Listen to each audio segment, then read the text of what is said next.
Hey friends, welcome to my channel EduTech, a smart way of learning.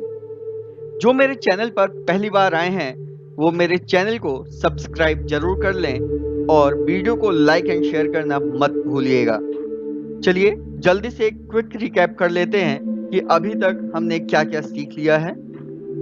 अभी तक हमने सीखा कि किसी भी लैंग्वेज को सीखने के लिए कौन-कौन से स्टेप्स इन्वॉल्व हैं।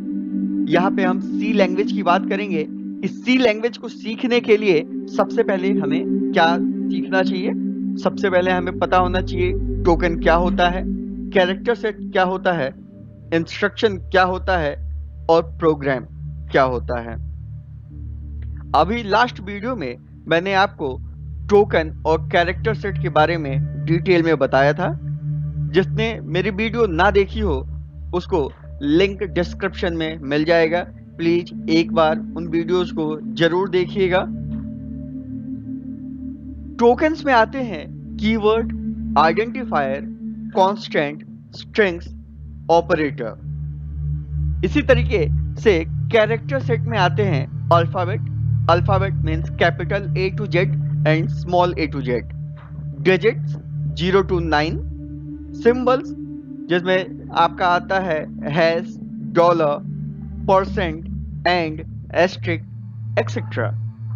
एंड स्पेस, स्पेस में blank space, back space and tab. आज हम सीखेंगे इंस्ट्रक्शन सेट के बारे में। इंस्ट्रक्शन सेट में क्या क्या आता है। इंस्ट्रक्शन सेट में सबसे पहले आता है टाइप डिक्लेरेशन इंस्ट्रक्शन, फिर आता है arithmetic instruction and last control instruction. हम आज डिटेल में सीखेंगे कि इंस्ट्रक्शन सेट क्या होता है, टाइप डिक्लेरेशन इंस्ट्रक्शन क्या होता है, अरिथमेटिक इंस्ट्रक्शन क्या होता है, कंट्रोल इंस्ट्रक्शन क्या होता है। तो चलिए शुरू करते हैं आज का वीडियो। सबसे पहले व्हाट इज इंस्ट्रक्शन सेट।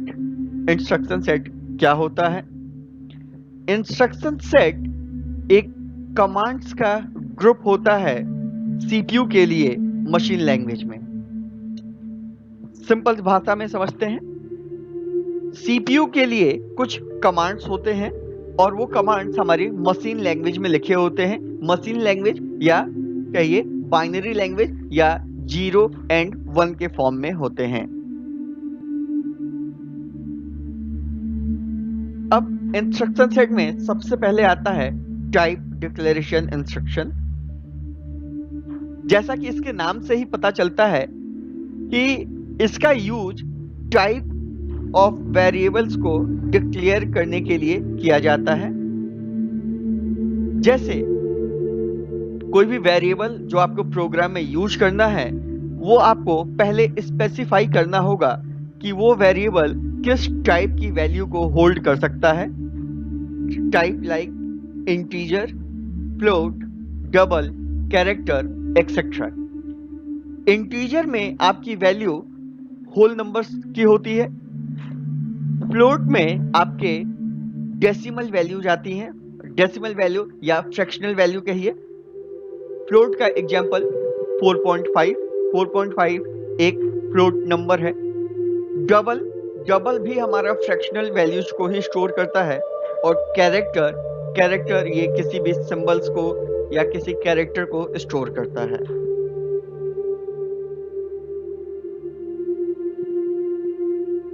और ये जो टाइप डिक्लेरेशन होता है, किसी भी टाइप को प्रोग्राम में स्टार्टिंग में जहां पे आपने मेन फंक्शन स्टार्ट किया है हम वहीं पे स्टार्ट करते हैं, वहीं पे इन सब को डिक्लेयर करते हैं। Now let's see it's in detail. Detail में बात करते हैं हम इसकी। सबसे पहले हम कुछ वेरिएशंस की बात करेंगे कि जब हम किसी वेरिएबल को डिक्लेयर करते हैं तो उसमें कैसे कैसे वेरिएशंस आते हैं। सबसे पहले किसी भी वेरिएबल को जब आप डिक्लेयर कर रहे हैं उस टाइम पे इनिशियलाइज कर सकते हैं। कैसे, इसके कुछ एग्जांपल्स देख लेते हैं। जैसे int a इक्वल टू 3। यहाँ पे हमने एक वेरिएबल a को डिक्लेयर किया है और साथ में उसको इनिशियलाइज भी कर दिया है, उसमें वैल्यू 3 को असाइन कर दिया है। दूसरा एग्जांपल है कैर a इक्वल टू डी। कैर एक डेटा टाइप है, a वेरिएबल है और d सिंगल कोट्स में लिखा हुआ है। ध्यान दीजिएगा, जब भी आप किसी कैरेक्टर टाइप के वैल्यू को कैरेक्टर टाइप के वेरिएबल में, किसी कैरेक्टर को किसी कैरेक्टर टाइप के वेरिएबल में असाइन करेंगे तो कैरेक्टर आपको सिंगल कोट्स में ही लिखना होगा। int a equal to 7 into 3 into 2। इस तरीके से आप एक एक्सप्रेशंस को भी किसी एक वेरिएबल में स्टोर कर सकते हैं। नेक्स्ट हम देखते हैं क्या है। नेक्स्ट है order of variables while declaring them. Variables का ऑर्डर जब उन्हें हम डिक्लेयर कर रहे हैं। int I equal to 3, j equal to 5। ये बिल्कुल सेम है int j इक्वल टू 5 और I इक्वल टू 3। इससे कोई फर्क नहीं पड़ता कि आपने कौन सा वेरिएबल पहले डिक्लेयर किया है या कौन सा बाद में डिक्लेयर किया है। बस आपको ध्यान ये रखना है कि आप जो भी वेरिएबल यूज कर रहे हैं वो आपने पहले स्टार्टिंग में मेन फंक्शन के बाद डिक्लेयर कर दिया है। However, float a equal to 5.5, b equal to a plus 7.1 ये बिल्कुल सही एक्सप्रेशन है। क्यों? क्योंकि a को हमने पहले ही डिक्लेयर कर लिया है, उसकी एक वैल्यू है 5.5। जनरली स्टूडेंट्स क्या मिस्टेक करते हैं, वो कुछ इस तरीके से लिखते हैं float b equal to a plus 7.1 comma a equal to 5.5। ये एक्सप्रेशन बिल्कुल गलत है। इसका रीजन क्या है, जो वेरिएबल a आपने पहले ही यूज कर लिया है, ये वेरिएबल अभी तक डिक्लेयर ही नहीं हुआ है। मीन्स ये वेरिएबल आपने जो इस एक्सप्रेशन में यूज किया है b equal to a plus 7.1, इस एक्सप्रेशन में a एग्जिस्ट ही नहीं करता है, इसलिए ये बिल्कुल गलत है।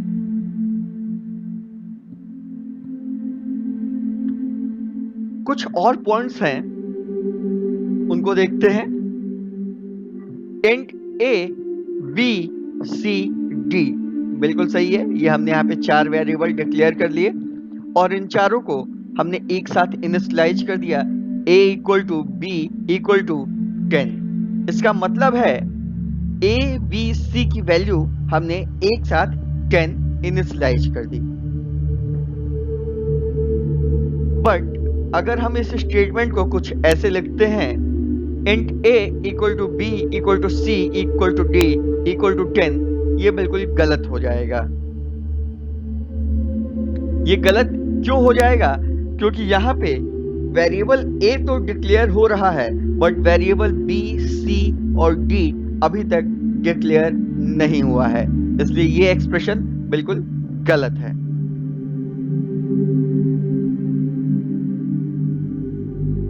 Arithmetic instruction.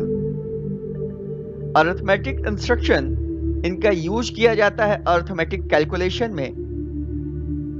इसमें कुछ अरिथमेटिक ऑपरेटर्स जैसे plus, minus, multiplication, quotient, modulus, assignment, increment operator, negation, relational operator, इन सारे ऑपरेटर्स का यूज किया जाता है। वेरिएबल्स और कांस्टेंट एक साथ जब मिलते हैं तो उनको ऑपरेंड्स कहा जाता है। ये ऑपरेंड्स अरिथमेटिक ऑपरेटर्स के साथ कनेक्टेड होते हैं। किसी भी अरिथमेटिक इंस्ट्रक्शन का जनरल फॉर्म क्या होता है? सबसे पहले उसमें एक असाइनमेंट ऑपरेटर होना चाहिए। इसके लेफ्ट साइड में, असाइनमेंट ऑपरेटर के लेफ्ट साइड में एक वेरिएबल होना चाहिए। असाइनमेंट ऑपरेटर के राइट साइड में वेरिएबल्स भी हो सकता है या कांस्टेंट भी हो सकता है।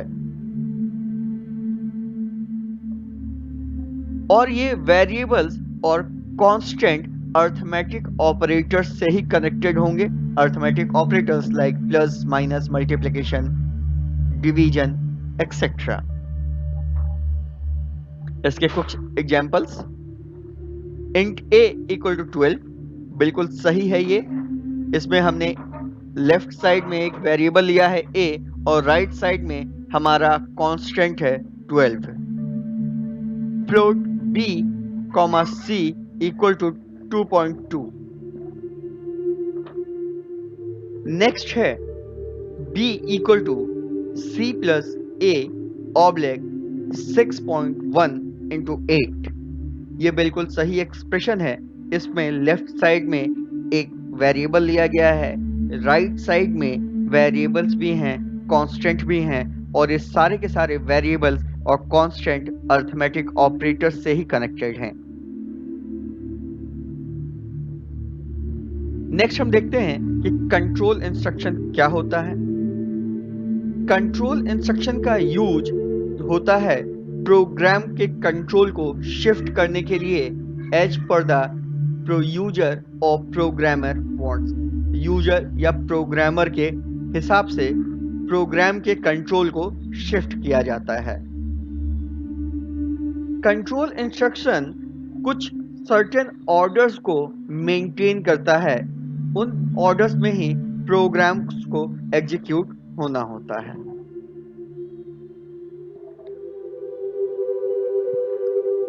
ये ऑर्डर ऑफ एग्जीक्यूशन ये कुछ कंडीशन पे बेस्ड होता है या वो कुछ वैल्यूज पे भी बेस्ड होता है, या डिपेंड करता है कि आपने क्या इनपुट वैल्यू दिया है।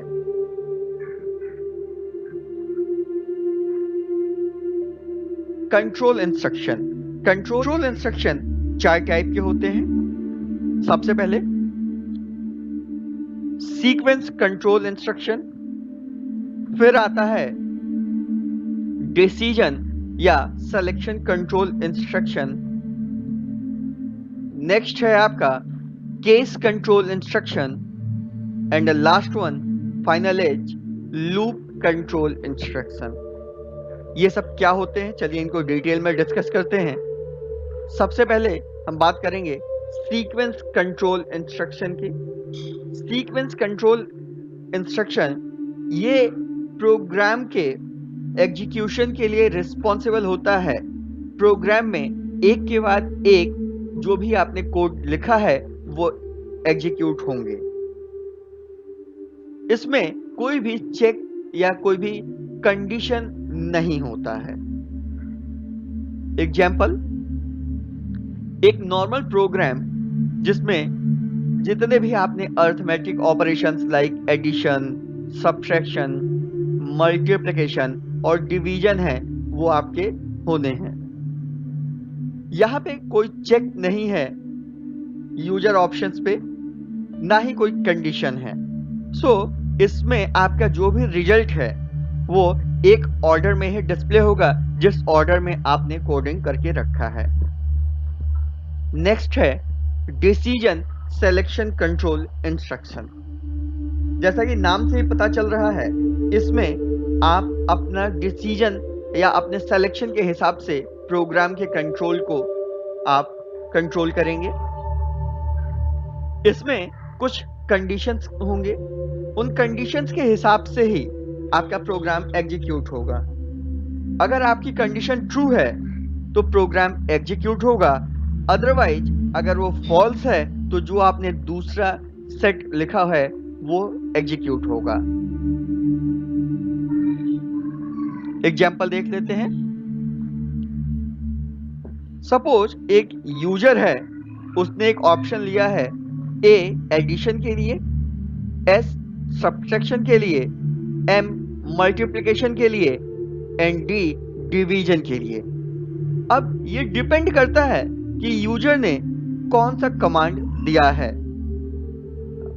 वो एडिशन का भी कमांड दे सकता है, सब्ट्रैक्शन का भी कमांड दे सकता है, मल्टीप्लिकेशन या डिवीजन का भी दे सकता है। यहाँ पे यूजर जो भी कमांड देगा उस ऑर्डर में ही आपका ये प्रोग्राम एग्जीक्यूट होगा। इस बात से कोई फर्क नहीं पड़ता है कि आपने अपने प्रोग्रामिंग में, आपने अपने कोडिंग में कौन सी कोड को पहले लिखा है। कंट्रोल इंस्ट्रक्शन ये बिल्कुल डिसीजन कंट्रोल की तरह ही है, डिसीजन कंट्रोल इंस्ट्रक्शन की तरह, जहां पे कंडीशन चेक होगी और कंडीशन के हिसाब से ही एग्जीक्यूशन होगा। बट जो आपका इंस्ट्रक्शन है वो स्विच केस स्टेटमेंट को यूज करेगा। केस कंट्रोल या स्विच केस को हम जंप स्टेटमेंट भी कहते हैं। मैं आपको अपने आगे की वीडियो में बताऊंगा कि स्विच केस को जंप स्टेटमेंट क्यों कहते हैं। एक एग्जांपल है, यहाँ पे हमने लिखा है स्विच देन कलर। अब प्रोग्रामर या यूजर जो भी कलर एंटर करेगा उसके हिसाब से यहाँ पे मैसेज डिस्प्ले होगा। अगर उसने एंटर किया, यूजर ने एंटर किया आर, तो मैसेज प्रिंट होगा दिस इज रेड कलर। अगर उसने जी एंटर किया तो मैसेज प्रिंट होगा दिस इज ग्रीन कलर। या अगर वो इनके अलावा कोई और बटन प्रेस करता है आर और जी के अलावा, तो उसके सामने एक मैसेज जाएगा दिस इज इनवैलिड ऑप्शन। हम आगे डिटेल में डिस्कस करेंगे और बहुत सारे प्रोग्राम्स को सीखेंगे कि हम स्विच केस का यूज करके कैसे के प्रोग्राम बनाते हैं। नेक्स्ट है loop control instruction. Loop statement आपको एक सेम स्टेटमेंट को एग्जीक्यूट करने के लिए, आप n number of times execute करने के लिए यूज किया जाता है। देखिए किस तरीके से ये एग्जीक्यूट होता है।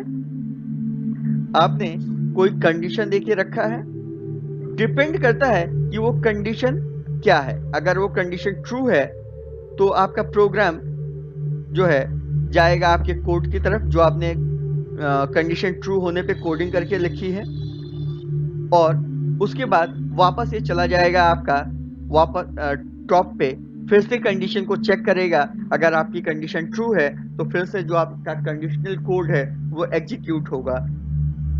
अगर आपका कंडीशन फॉल्स है तो आपका प्रोग्राम उस लूप में एंटर नहीं करेगा और लूप से बाहर निकल जाएगा। टाइप ऑफ लूप्स कितने टाइप के होते हैं? सबसे पहले आता है फॉर लूप, फिर आता है व्हाइल लूप, फिर आता है do while loop and the last one is nested loop. हम इन सारे लूप्स के बारे में डिटेल में सीखेंगे और लूप का कैसे यूज करते हैं ये भी सीखेंगे अपने आगे की वीडियो में। तब तक के लिए बाय बाय।